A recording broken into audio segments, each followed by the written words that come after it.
وسلم وبارك على هذا النبي الكريم وعلى آله وصحبه أجمعين أما بعد. وقال الله تعالى في القرآن الكريم بسم الله الرحمن الرحيم إنما الخمر والميسر والأنصاب والأزلام رجس من عمل الشيطان فاجتنبوه لعلكم تفلحون. وقال النبي صلى الله عليه وسلم ما من يوم يسبق العباد فيه إلى ملكان اللهم عاط منطقا خلقا اللهم عاط منطقا خلقا وبخاري ومسلم. Bapak-bapak yang sangat dimuliakan oleh Allah pada sore kali ini, mudah-mudahan pertemuan kita ini membawa berkah ya. Majelis ilmu ini banyak sekali manfaatnya ya. Duduk saja kita di dalam masjid ini, duduk saja, nggak usah kita berpikir, duduk saja kita, itu dosa kita diangkat oleh Allah. Duduk saja kita. Apalagi kalau sempat kita berpikir, membaca ayat-ayat Al-Quran, membaca subhanallah walhamdulillah wala ilaha illallah wallahu akbar. Itu kita baca luar biasa. Maka kita duduk saja di rumah Allah itu, tidak usah kita berpikir, duduk saja kita. Selama kita duduk itu, dosa kita diangkat oleh Allah. Luar biasa. Bagi baik dosa kita yang disengaja maupun dosa kita yang tidak disengaja, itu diampunkan oleh Allah. Maka malaikat rahmat itu, ada malaikat yang Allah tugaskan untuk mencatat. Jadi kerjanya itu mencatat saja. Dicatatlah. Nanti datang dicatat. Bapak-bapak yang ada di sini dicatat tuh namanya, dicatat A, B, C, D, ya, dicatat oleh Allah. Ini dua malaikat diutus oleh Allah dicatat. Setelah dicatat pada malam harinya jam 12 malam nama itu dikirimkan menuju Allah. Apa kata malaikat? Ya Allah, ini daftar nama hambamu yang hadir. Mulai dari subuh sampai malam ini nama-namanya. Jadi kata Allah, nama-nama yang sudah tercatat di dalam daftar absensi ini, itu saya ampunkan dosanya, kata Allah. Tapi ada malaikat yang satu tadi, dia melihat catatan itu terlalu banyak, dia lalu protes, ya Allah, ini memang banyak kali ini.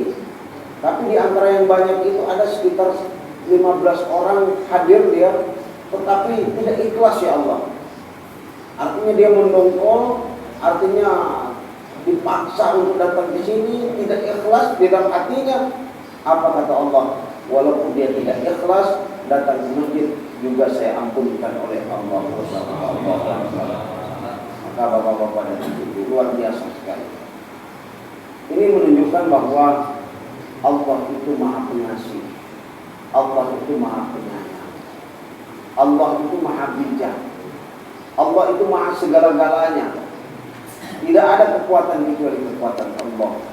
Maka bapak-bapak, maka kita selalu melakukan, mengucapkan yaitu zikir, mengucapkan istighfar, kita meminta ampun kepada Allah. Bukan berarti saya tidak punya dosa, tidak punya kesalahan, tetap ada. Tapi dengan adanya zikir kita, dengan adanya kita minta ampun, dan Allah akan ampunkan dosa kita. Ketika kita berdoa, dan doa kita akan diijabah oleh Allah. Maka kita melihat kondisi sekarang ini. Mungkin bapak-bapak berada di sini, kita berada di luar. Bagaimana kondisi keadaan remaja-remaja sekarang? Kita melihat kemajuan teknologi, ya, teknologi dan informasi seperti HP segala macam. Itu di dalam HP itu semuanya lengkap, bapak-bapak. Ya. Mau apa saja lengkap. Kalau kita dulu melihat daerah luar, kita sudah bisa ini lihat di HP bisa. Semua maksiat ada di dalam HP. Bahkan HP juga bisa digunakan untuk kebaikan juga. Untuk mengingatkan waktu sholat bisa, ya kan? Untuk mendengarkan lantunan baca Al-Quran bisa, untuk dibawa masjid juga bisa. Ini teknologi. Maka untuk transaksi jual beli apa saja bisa, termasuk narkoba juga bisa. Ini adalah kenakalan yang luar biasa di tengah masyarakat sekarang ini. Berarti kita perlu adanya pendidikan agama.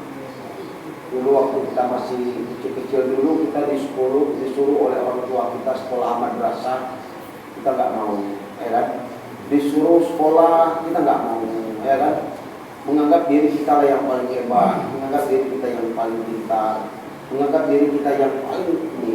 Disuruh mengaji ke apa namanya, ke surau-surau atau ke musola, guru mengaji, tidak mau.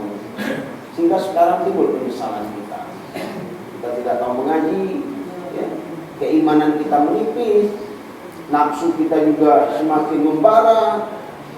Maka kalau tidak ada filter iman di dalam diri kita dan tidak kita tanamkan dalam diri kita, setelah kita nanti di dalam ini kita insaf dan tidak akan melakukan lagi. Tapi ketika kita sudah keluar dan tidak ada filter dalam diri kita, tidak ada keimanan yang kuat dalam diri kita, dan itu akan berbalik arah lagi.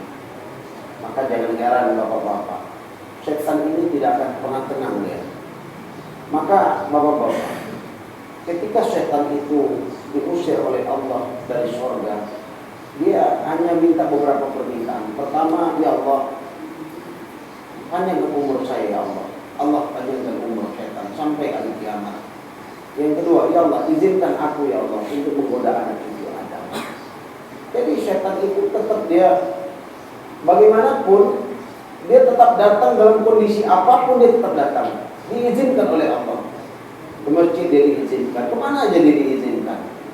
Maka dia selalu mengiring-iring kita. Maka setan juga punya tingkatan.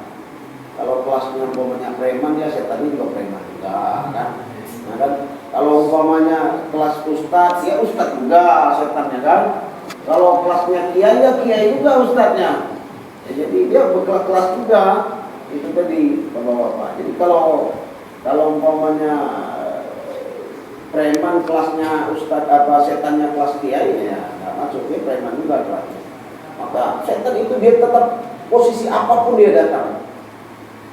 Maka luar biasa. Maka dalam diri kita juga ada nafsu. Nafsu ini luar biasa bapak-bapak. Bahkan dalam diri kita juga ada, di dalam diri kita ada qalbi, ada hati, ada syaitan, ada nafsu, ada akal, ada malaikat, ada akal kecil. Maka bapak-bapak, kadang-kadang kita kalau buat maksiat itu, sebelum kita buat maksiat itu, akal kecil kita sudah berkata dulu, jangan, ini salah, ini dosa, ini haram ini. Akal sudah ngomong duluan. Tapi karena nafsu kita udah hajar aja langsung. Aman lah itu, nanti masalah pikir nanti terakhir aja masalah kita pikirkan. Memang hati kecil, otak kecil kita itu sudah berfungsi. Bapak-bapak ketemu duit di jalan umpamanya, kan?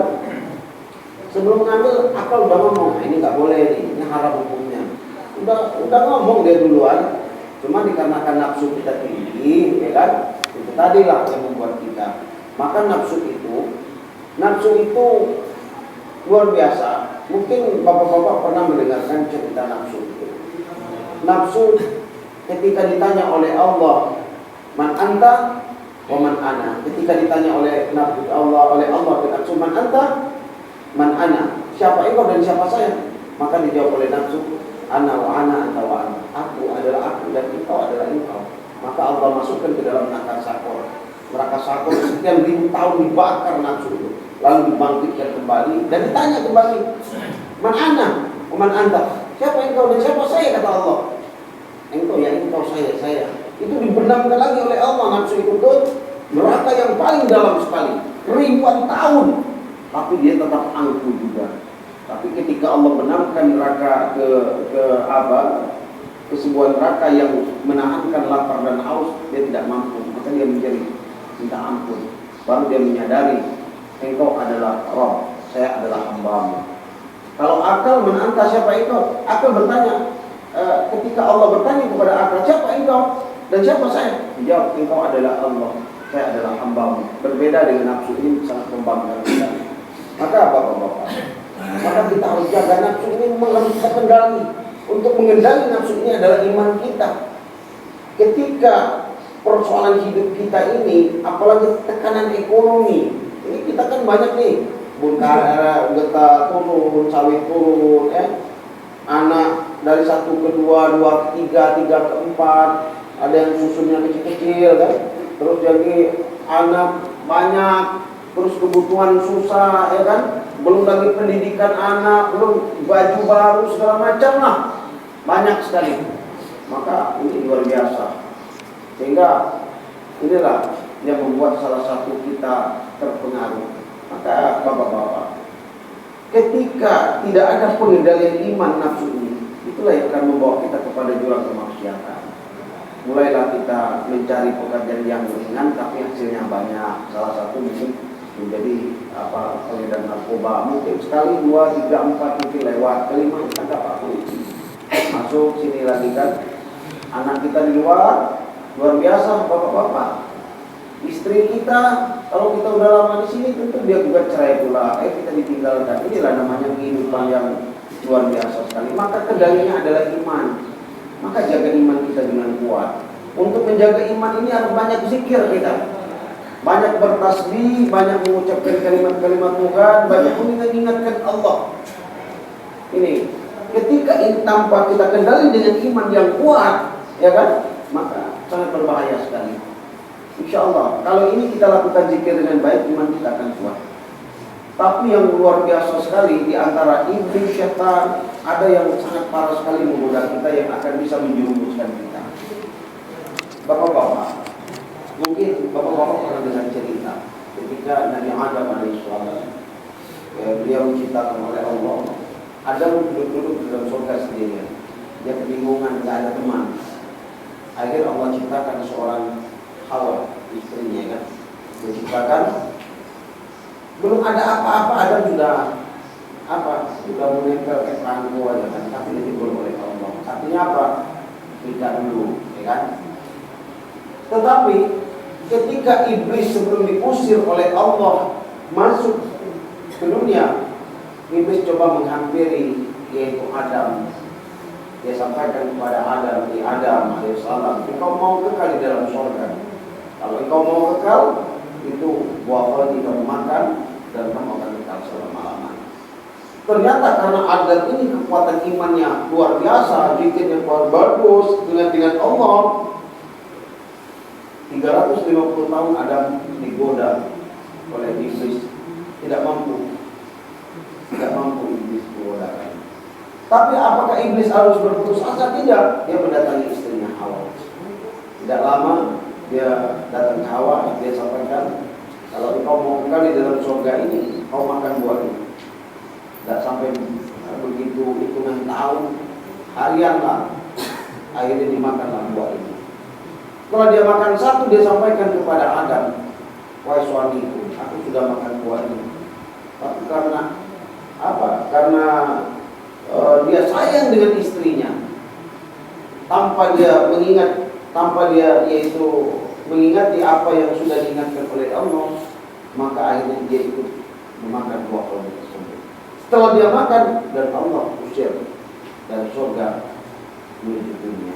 Kalau andai kata kita tidak memakan buah yang sudah ditetapkan dalam Al-Quran, mungkin barangkali kita dalam surga semua, ya, tidak akan diturunkan ke dunia. Tapi ini sudah aturan di dalam Al-Quran. Artinya apa Bapak-Bapak? Dari sebuah cerita yang singkat ini, kalau kita iman kita kuat, akhlak kita kuat, akidah kita kuat, insya Allah aman. Tapi kalau sudah kita dirayu oleh istri kita, nah itu berbahaya. Istri itu luar biasa ini. Maka kata Nabi, an-nisa'u habailun minasyaitan. Wanita itu adalah tali penghubung setan. Kalau kita punya istri, kalau tanpa kontrol iman yang kuat, bisa terjerumus. Kata istri, bang, ini lebaran udah mendekat nih, baju baru belum juga ada nih, jajan juga belum ada. Nah, abang nyolong aja lah. Nah, kata istri kan, karena sayang sama anak, sayang sama sama istri, akhirnya nyolong malam. Mungkin angkat sawit orang malam hari, atau mau getah orang kita angkat. Mungkin ada pekerjaan yang sangat ringan tapi menghasilkan yang banyak. Nah itu tadi. Maka jalan narkoba tadi, padahal sudah jelas-jelas oleh Allah, innamal khamru wal maisir wal ansabu wal azlamu rijsun min amal syaitan fajtanibuhu la'allakum tuflihun. Sesungguhnya minuman khamar, judi, mengundi nasib adalah rijsun min amal syaitan, dan itu adalah perbuatan syaitan. Fajtanibuhu la'allakum, maka jauhilah perbuatan syaitan tersebut. Ya. Sebab khamar itu banyak. Nanti di khamar itu, kalau kita ini kan banyak, ada namanya apa? TKW. Dulu ada TKW, masih ingat nggak? Ada kampur, ada topi apa? Topi miring ya. Nah, terus ada cap macan, cap mago kalau itu juga. Nah, banyak lah minuman yang beralkohol. Sekarang lagi tren-tren sekarang ini apa namanya? Tua sekarang ya. Wah, tua. Ini secara tidak langsung, mungkin secara ilmu kesehatan juga sudah mengganggu kesehatan kita.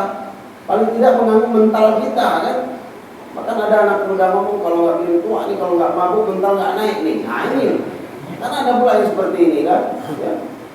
Padahal bapak-bapak dan ibu-ibu, kasihan kita dengan diri kita. Maka jaga diri kita dengan baik. Jangan rusakkan diri kita dengan hal-hal yang haram ya. Seperti minuman keras itu merusak diri kita. Terus juga narkoba juga merusak diri kita.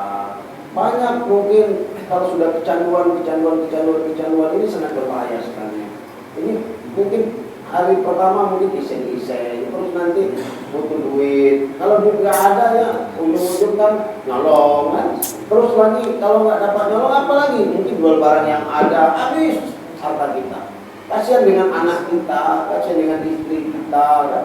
Kasihan dengan orang tua kita, kasihan dengan keluarga kita. Mungkin bapak-bapak ini harus kita imajinasi. Kita harus jaga diri kita ini dengan baik, jaga akhlak kita dengan baik. Memang penyesalan itu tidak pernah timbulnya di depan, tapi belakang penyesalan itu, kan? Maka kita harus jaga itu dengan baik. Kuatkan iman kita, insya Allah ini hari fitri, besok insya Allah kita lebaran fitri dan kita kembali kepada kesucian. Kesucian pemikiran kita, kesucian batin kita, kesucian diri kita, hati kita, dan kita keluar sebagai orang yang pemenang. Maka di dalam surat Al-Baqarah itu sudah diingatkan la'allakum tattaqun, itu semoga kamu menjadi orang-orang yang bertakwa. Karena perjalanan puasa kita ini, pertama perjalanan puasa kita adalah apa? Orang-orang yang bertakwa. Semoga kita menjadi orang yang bertakwa. Puasa kita, sholat kita, zikir kita, tadarus Al-Quran kita, tahajud kita, itikaf kita, ya, kita selesaikan dalam bulan Ramadan sebulan penuh dan keluar sebagai pemenang. Ketika kita keluar sebagai pemenang, seorang yang benar-benar yang fitri, bersih kita dari dosa. Ya, dan jangan sekali kita berbuat dosa lagi. Ya, andai kata umpamanya kita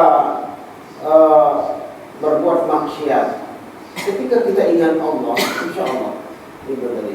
Ketika kita melakukan sebuah kesalahan dosa, ketika ingat Allah, insya Allah aman. Maka jauhi. Ya, kita sih tahu itu, ini adalah masalah besar. Kita hindarkan masalah tersebut. Ketika kita hindarkan masalah itu, insya Allah aman. Semua hidup ini sudah ditanggung oleh Allah. Jadi jangan khawatir, bapak-bapak.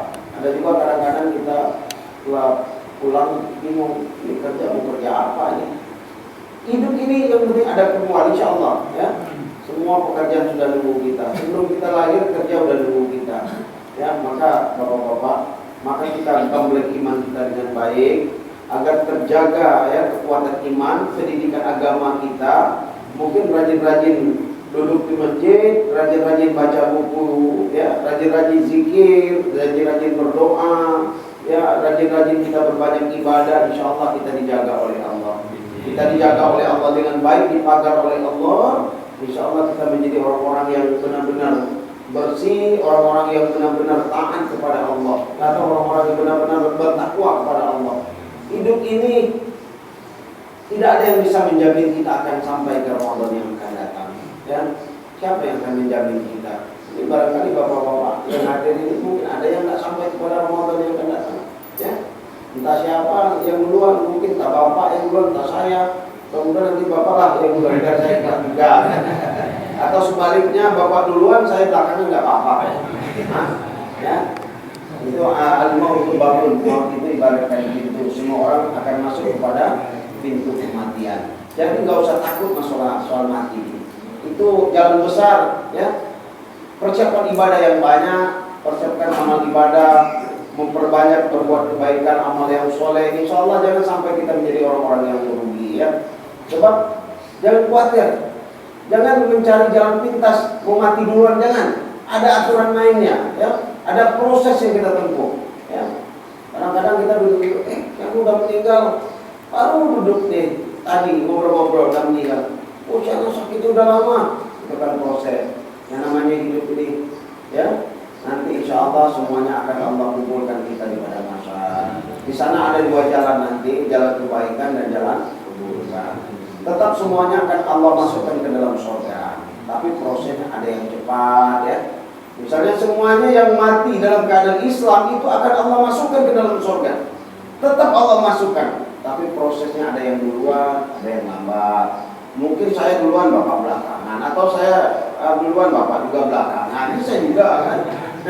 Ya namanya proses hidup ini kan. Siapa yang duluan? Nah itu masuk surga kan. Jadi ini ya diazab dulu, disiksa oleh Allah. Ya. Mungkin bapak punya utang umpamanya kan, maka dulu ada cerita bapak-bapak. Ada dua orang, nanti saya umpamanya bapak ini punya utang sama saya, Pak War ya, punya utang sama saya. Nanti Pak War ini saya bawa menghadap Allah.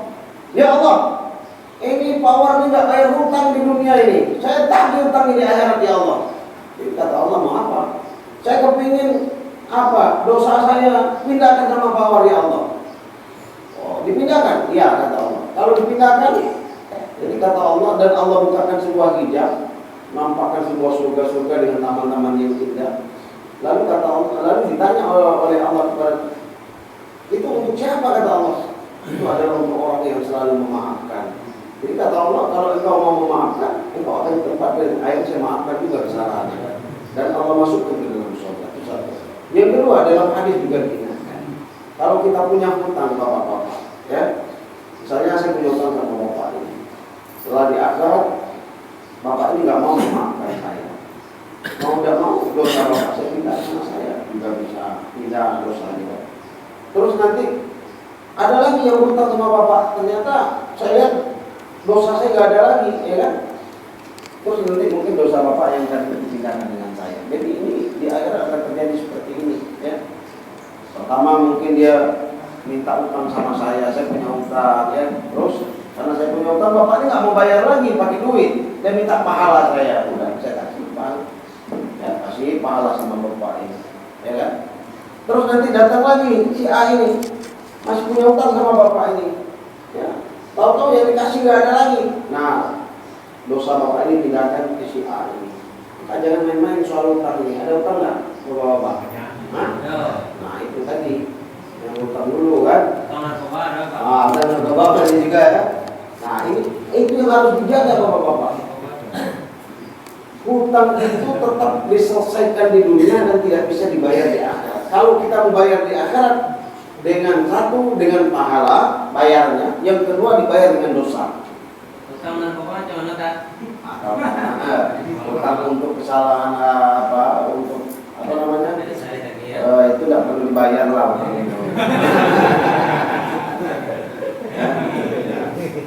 Kalau membela dengan jabatan tangan halal, halal bil halal lah ya. Ya utang, tak bayar ya, bayar. Tapi kalau orang yang sudah meninggal, kalau kita punya utang deh, orang sudah meninggal, itu kita kirimkan surat-surat Al-Quran, Al-Fatihah, Al-Ikhlas, An-Nas. Kalau non-Muslim, kalau aturan yang nama secara garis besar, secara bahasa yang namanya utang itu tetap kita bayar. Mungkin secara agama, mungkin tidak, kenapa Pak? Mungkin secara hukum dunianya tetap dibayar, karena itu sifatnya adalah utang kan? Kalau kata Nabi, al-wa'du dainun, janji itu adalah hutang. Janji saja hutang, apalagi kalau kita berhutang. Nah, tetap dibayar ya.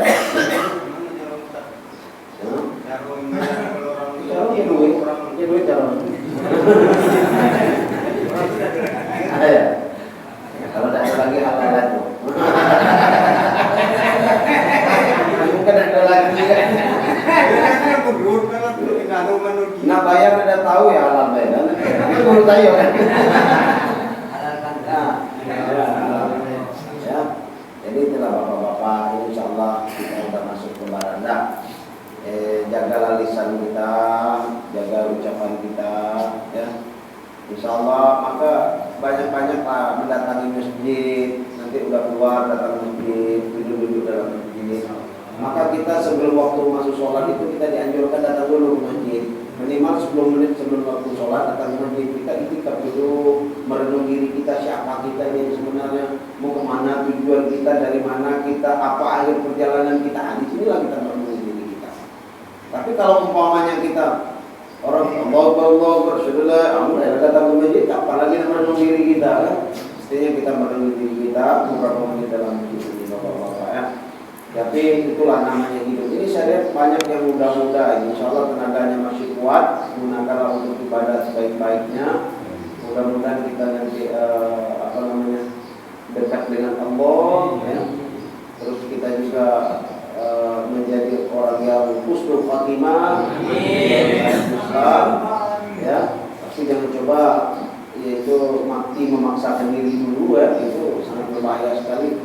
Insya Allah Allah selalu mengontrol, mengampuni dosa kita selagi kita benar-benar ingin bertaubat kepada Allah. Ya.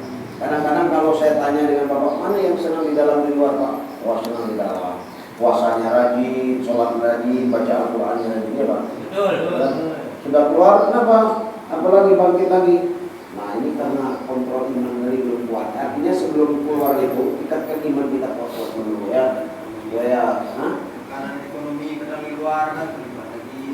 Nah itu tadi tekanan ekonomi ya. Karena anak banyak tadi ya. Ini tekanan. Minta ini lagi. Ya. Tekanan ekonomi itu. Nah itu yang benar. Sebenarnya bapak-bapak ada orang yang mensurvei Kabupaten Bungo ini. Kalau mau bekerja di Bungo ini, tidak ada orang yang mati kelaparan. Karena di Bungo ini sumber alamnya bagus pak. Ya kan? Tapi kalau kita bekerja itu kan kadang-kadang kita ini kan baru sehari 2 hari bekerja sudah dengan bos langsung kan? Nah itu tadi kan, karena nyantai kan? Nah, bekerja sedikit, nah hasilnya banyak kan? Bekerja sedikit hasil banyak itu biasanya kan apa namanya? Sedikit bicara, bekerja banyak itu biasa paling kan? Tapi kalau berpikirnya banyak, kerjanya sedikit, itu orang mencatur. Mikir lah mikirnya. Aku pecah kalau mikir kan, cuma ngangkat ini weh. Nah, tapi mikirnya luar biasa lah. Nah, yang ketiga, jadi memang kemaksiatan itu datangnya ketika ada kesempatan. Padahal niat kita tidak ada kadang-kadang, tapi dikarenakan ada kesempatan, ya itu tadi. Maka akhirnya apa? Nah, itu tadi. Saya kalau datang ke masjid At-Taubah ini kalau lagi sholat berjamaah berzikir luar biasa bahagia hati. Kalau dengan mendengar ucapan takbir dan zikir kamu itu menggetarkan jiwa saya. La ilaha illallah. Tahu-tahu pasti hidup ini tidak ada yang susah. Yang penting punya kemauan.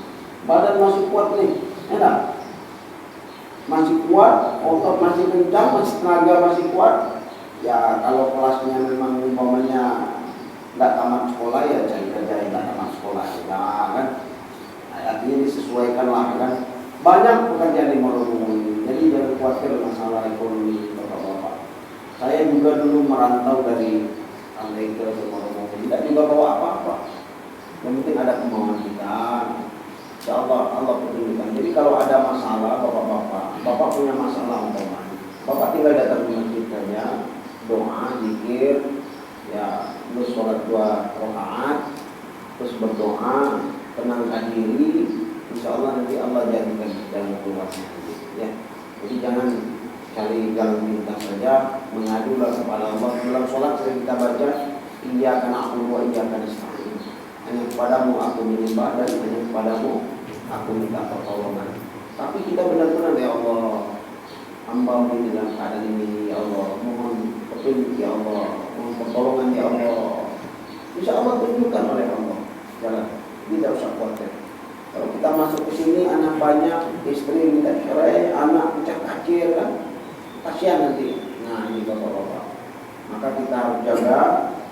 Insya Allah mungkin dengan adanya program apa, jemaah sekali seminggu bayar, itu namanya watawassaw bil ya, watawassaw bis sabr. Jadi saling mengingatkan kebaikan dan kebenaran. Jadi usahakan di dalam ini mantapkan iman kita, mantapkan akidah kuat, kuatkan iman kita, tahankan nafsu kita.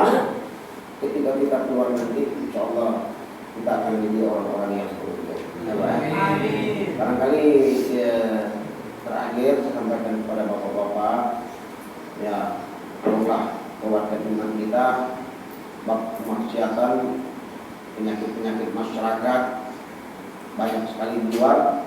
Kalau tanpa ada kekuatan iman yang kuat, tanpa ada apa yang kuat, maka nanti akan kebobolan lagi. Barangkali itu saja. Terima kasih.